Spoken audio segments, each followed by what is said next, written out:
This is the follow-up to the previous video of applying your terrasig to a bone-dry piece of pottery.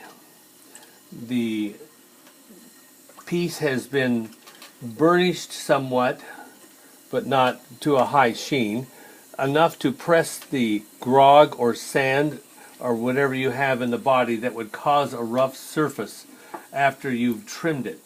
Now I've trimmed this piece, trimmed in my foot ring, and it's dried now. I'm ready to apply.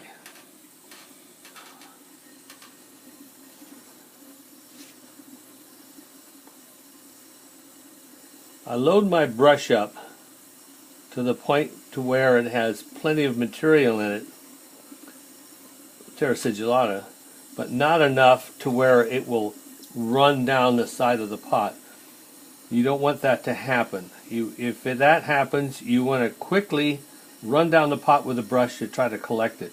It'll just leave a thicker, heavier mark. See, now I go back up again after I went over the first coat and just keep applying until I'm satisfied that I've got enough on there.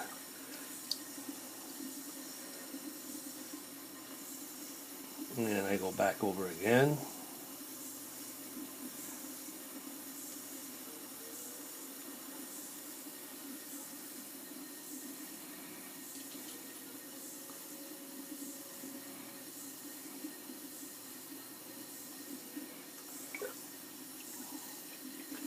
And probably one more time.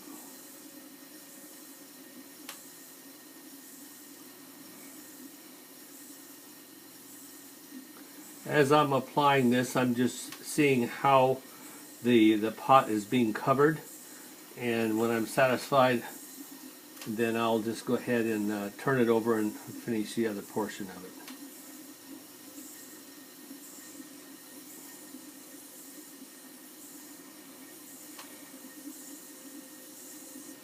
You want to make sure you have enough applied so that you get a good sheen.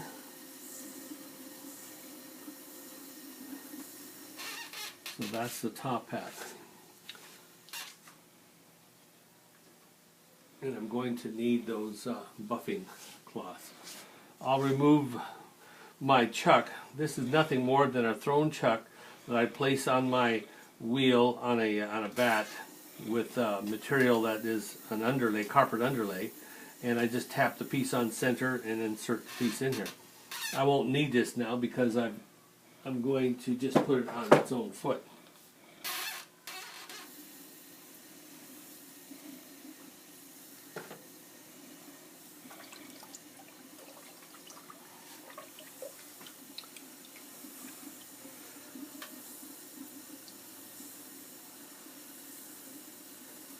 The only time I apply terrasig on the inside is if I have an open form where you can see the inside.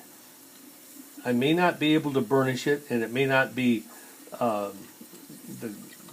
burnished, or the material hasn't been pressed in, but it's not necessary. It'll just make it a wider, brighter inside. But in this case, it's not necessary.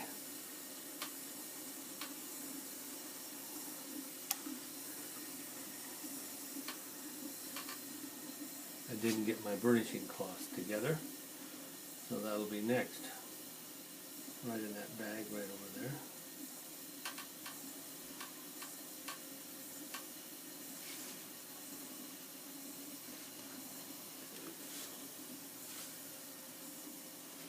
You can see it's just a gray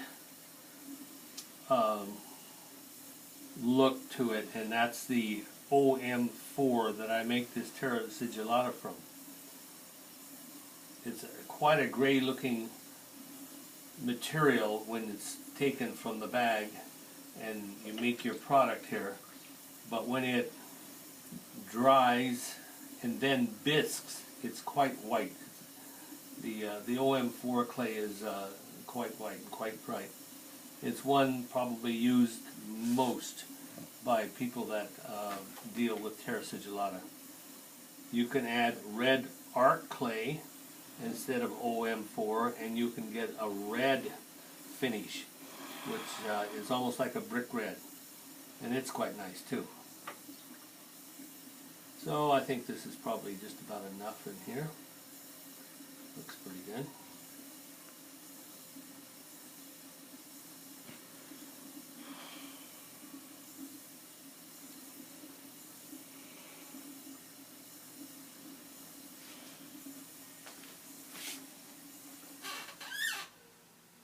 Now it's because it's bone dry, the material gets soaked in quite easily. You can see I can even use my hand as a burnishing tool. You can see it start to shine. The areas where it's light is where it's sucked into the body and dried at this point. I think I had told the group a few weeks ago that this can also be done. Your hand, if you are a potter, generally your hands are pretty soft and not rough. So you can see I can just use my hand here if necessary.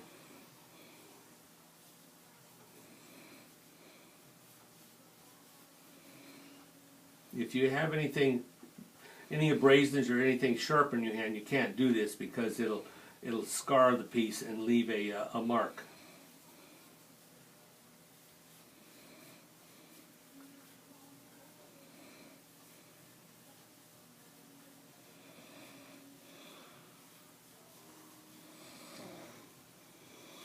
You can see the sheen in there now just from using my hands.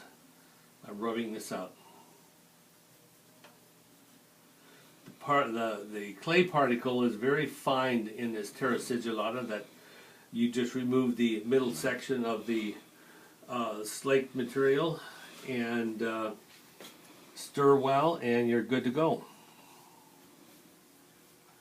So I didn't even use my polishing cloth because the particles are so fine, and your hands being smooth, and in my case mine are, you just use your hand to buff it up.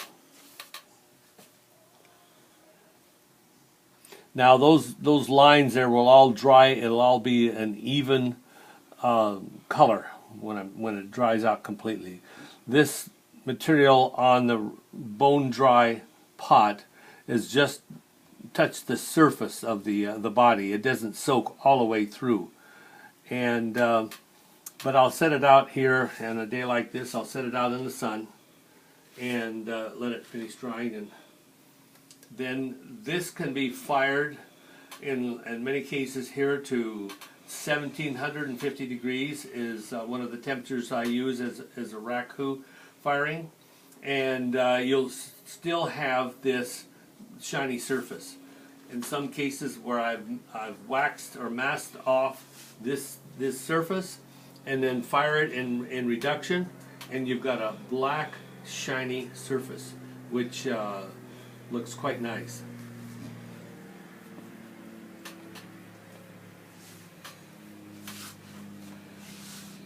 So you can see that as it's beginning to dry, you can see little spots that are drier than others, but it'll all have that nice soft sheen. And all the sand has been pushed in the previous video that you saw, and you're left with a really nice smooth surface, and it works quite well. So I hope this works for you as it does here for me, and it's pretty straightforward and quite easy to do. You can enjoy your pot then. Thanks.